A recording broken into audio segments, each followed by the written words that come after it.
എല്ലാവർക്കും നമസ്കാരം. ഇന്ന് നമ്മൾ നോക്കാൻ പോകുന്നത് രാജേഷ് കാളിസ്വാമിയുടെ സംവിധാനത്തിൽ വന്ന കുടുംബസ്ഥൻ എന്ന സിനിമയെക്കുറിച്ചാണ്. ഈ സിനിമയുടെ കഥയെക്കുറിച്ച് പറയുകയാണെങ്കിൽ പടത്തിൻ്റെ തുടക്കത്തിൽ വന്നിട്ട് നമ്മുടെ കഥാനായകൻ വന്നിട്ട് വളരെ ധൃതിയായിട്ട് ഒരു കല്യാണം കഴിക്കുന്നു. അതൊരു ഇൻ്റർ കാസ്റ്റ് മാരേജ് ആയിരിക്കും. അപ്പോൾ വന്നിട്ട് ഈ കല്യാണത്തിന് വന്നിട്ട് പെണ്ണിൻ്റെ വീട്ടുകാർക്കും ഇഷ്ടമല്ല, ചെക്കൻ്റെ വീട്ടുകാർക്കും ഇഷ്ടമല്ല. അങ്ങനെ ഇരിക്കുമ്പോൾ വന്നിട്ട് ചെക്കൻ്റെ വീട്ടുകാരുടെ അടുത്ത് എങ്ങനെയൊക്കെ സമ്മതം വാങ്ങിയിട്ട് നമ്മുടെ ചെക്കനും പെണ്ണും അവരുടെ ചെക്കൻ്റെ വീട്ടിൽ തന്നെ താമസിക്കുന്നു. അവരുടെ കുടുംബത്തിൽ എങ്ങനെയാണെന്ന് വെച്ച് കഴിഞ്ഞാൽ അച്ഛൻ, അമ്മ, ഒരു ചേച്ചി, ഒരു ചേച്ചിയുടെ ഭർത്താവ് എന്നിങ്ങനെയാണ്. അതിൽ വന്നിട്ട് അച്ഛനും അമ്മയ്ക്ക് പണിയൊന്നുമില്ല. ചേച്ചിയുടെ ഭർത്താവാണെങ്കിൽ ഒരു വലിയ സ്ഥാപനത്തിൽ ഒരു നല്ല നിലയിൽ ജോലി ചെയ്യുന്നു. അങ്ങനെ ഇരിക്കുമ്പം ചേച്ചിയുടെ ഭർത്താവിന് മെയിൻ പരിപാടി എന്താണെന്ന് വെച്ച് കഴിഞ്ഞാൽ ഇവരുടെ കുടുംബത്തിനെ കളിയാക്കലാണ് മെയിൻ പരിപാടിയെ. ഇതൊക്കെ സഹിച്ചിട്ട് നമ്മുടെ കഥാനായകൻ എങ്ങനെ ഇരിക്കും? അങ്ങനെ ഇരിക്കുന്ന സാഹചര്യത്തിൽ വന്നിട്ട് നമ്മുടെ കഥാനായകൻ്റെ ഭാര്യയ്ക്ക് വന്നിട്ട് ഒരു PSC എക്സാം എഴുതണം, അതിനൊരു ലാപ്ടോപ്പ് ആവശ്യമുണ്ടെന്ന് പറയും. അപ്പോൾ ലാപ്ടോപ്പ് വാങ്ങിത്തരാമെന്ന് പറയും. അങ്ങനെ ഇരിക്കുന്ന അപ്പോൾ കഥാനായകൻ്റെ അമ്മ പറയും, എനിക്ക് വന്നിട്ട് ഒരു എന്താ പറയുക, തീർത്ഥാടനം പോകണം, അതിന് വേണ്ടിയിട്ട് കുറച്ച് പൈസ വേണം, ഒരു 50,000 രൂപ വേണം എന്ന് പറയും. അപ്പോൾ അതും തരാമെന്ന് പറയും. അങ്ങനെ ഇരിക്കുമ്പം കഥാനായകൻ്റെ അച്ഛൻ പറയും, എടാ നമ്മുടെ വീടൊക്കെ വന്നിട്ട് ഇടിഞ്ഞ് പൊളിയാറായി, നമുക്കതൊന്ന് റീഇന്നോവേറ്റ് ചെയ്യണം, അതിന് കുറച്ച് പൈസയുടെ ആവശ്യമുണ്ട് എന്ന് പറയും.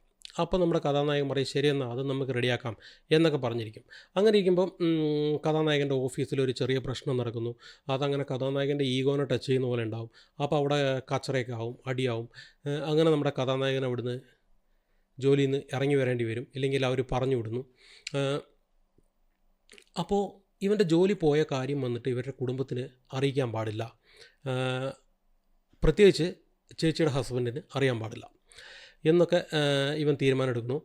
അങ്ങനെ വന്നതിന് ശേഷം ഇവൻ വന്നിട്ട് ആ ജോലിയില്ലാണ്ട് ആ കുടുംബത്തിനെ എങ്ങനെ കൊണ്ടുപോകുന്നു, അതിന് വേണ്ടിയിട്ട് ഇവൻ ചുറ്റിമുറ്റിയൊക്കെ കടം വാങ്ങുന്നു. ആ കടത്തിന് പലിശ വരുന്നു, പലിശയ്ക്ക് പലിശ വരുന്നു. ഇതൊക്കെ ഇയാൾ എങ്ങനെ മാനേജ് ചെയ്യുന്നു എന്നൊക്കെയുള്ളതാണ് ഈ പടത്തിൻ്റെ കഥ. ശരിക്കും ഇങ്ങനെയുള്ളൊരു സിനിമ വരികയാണെങ്കിൽ എല്ലാവർക്കും അറിയാം അതൊരു സീരിയസ് ആയിട്ടുള്ള സിനിമയായിരിക്കും. പക്ഷേ അവിടെയാണ് നമുക്ക് തെറ്റിയത്. ഈ സിനിമ വന്നിട്ട് അങ്ങനെ സീരിയസ് ഒന്നുമില്ല കേട്ടോ. നല്ല എൻ്റർടൈൻമെൻറ്റ് കോമഡി ആയിട്ട്, അതായത് ഒരു കഥാനായകൻ പെടുന്ന കഷ്ടം, അവൻ്റെ കുടുംബം നോക്കാൻ പെടുന്ന കഷ്ടം എത്രയും കോമഡിയായി കൊണ്ടുപോകാൻ പറ്റുമോ അത്രയും കോമഡിയായിട്ട് അടിപൊളിയായിട്ട് കൊണ്ടുപോയിട്ടുണ്ട്. ശരിക്കും ഇതൊരു ഫസ്റ്റ് ടൈം ഡയറക്ടർ ചെയ്യുന്ന പോലെയൊന്നുമല്ല, നല്ലൊരു എക്സ്പീരിയൻസ് ആയിട്ടുള്ള ഒരു ഡയറക്ടർ എടുത്ത പോലെ തന്നെ നന്നായിട്ട് നമുക്ക് ഫീൽ ആകുന്നുണ്ട്. അതേപോലെ കോമഡിയുടെ കാര്യം പറയുകയാണെങ്കിൽ കുറേ കോമഡികൾ നമ്മൾ എടുത്ത് പറയുകയാണെങ്കിൽ, അതായത് കൂട്ടുകാരൻ്റെ മദ്യപാനികളായ കൂട്ടുകാർ, അങ്ങനെ അതേപോലെ എന്താ പറയുക, അവരുടെ അച്ഛൻ്റെ അമ്മയുടെ 60ാം കല്യാണത്തിൻ്റെ ഒരു ഫോട്ടോഷൂട്ട്, പിന്നെ അതേപോലെ വന്നിട്ട് ഈ മറ്റേ ഓൺലൈൻ ബാങ്കുകാരുടെ അടുത്ത് നിന്ന് കാശ് കെട്ടാണ്ട് അവർ ഫോൺ ചെയ്യുമ്പം അത് വന്നിട്ട് എങ്ങനെ മാനേജ് ചെയ്യുന്നു അതൊന്ന്, പിന്നെ നമ്മുടെ കഥാനായകൻ വന്നിട്ട് കക്കൂസിലിരുന്നിട്ട് സംസാരിക്കുന്നത്, അതേപോലെ കഥാനായകൻ്റെ ചേച്ചിയുടെ ഹസ്ബൻഡ് വന്നിട്ട് ചൈനയ്ക്ക് പോകാൻ വേണ്ടി ചൈന പഠിക്കുന്നത്, അങ്ങനെ പറഞ്ഞിട്ട് നല്ല നല്ല കോമഡിയാണ്. അതേപോലെ ഇടയിൽ ഒരു 2 സെൻറ്റി സീനുണ്ട്. സെൻറ്റി സീനെന്ന് പറഞ്ഞു കഴിഞ്ഞാൽ നമുക്കിങ്ങനെ ഈ വെറുപ്പിക്കുന്ന സെൻറ്റി സീനല്ല, ഒരു അതായത് ഗർഭിണിയായ ഭാര്യയുടെ കൊച്ചിൻ്റെ അടുത്ത് സംസാരിക്കുന്ന പോലെ ഒരു സീന്. ആ സീൻ അങ്ങനെ സെൻറ്റിമെൻറ്റ് കൊണ്ടുപോകുന്നു. തിയേറ്ററിലൊക്കെ ഇരുന്ന് എല്ലാവരും വളരെ ആകാംക്ഷയോടെ കാണുന്നു. അതിന് ശേഷം വന്നിട്ട് പെട്ടെന്ന് വീണ്ടും അതേ പഴയ കോമഡിയിലേക്ക് കൊണ്ടുപോകുന്നു. അതേപോലെ ആ ക്ലൈമാക്സ് സീനിൽ വന്നിട്ട് എന്താ പറയുക, ഗർഭിണിയായ ഭാര്യ ആശുപത്രിയിൽ കൊണ്ടുപോകുമ്പോൾ ഒരു 2 വണ്ടിയിൽ നടക്കുന്ന ഒരു സീരിയസ് ആയിട്ടും ഒരു കോമഡി ആയിട്ടും അത് രണ്ടും നല്ല ലൈനിൽ കൊണ്ടുപോയിട്ടുണ്ട്. ഈ പടത്തിൻ്റെ മെയിനായിട്ടുള്ള മൈനസ് എന്താണെന്ന് പറഞ്ഞു കഴിഞ്ഞാൽ, ഈ കഥ എങ്ങോട്ടാണ് പോകുന്നതെന്ന് നമുക്ക് മനസ്സിലാക്കാൻ വേണ്ടിയിട്ട് കുറച്ച് സമയം എടുത്തു എന്നുള്ളതാണ്.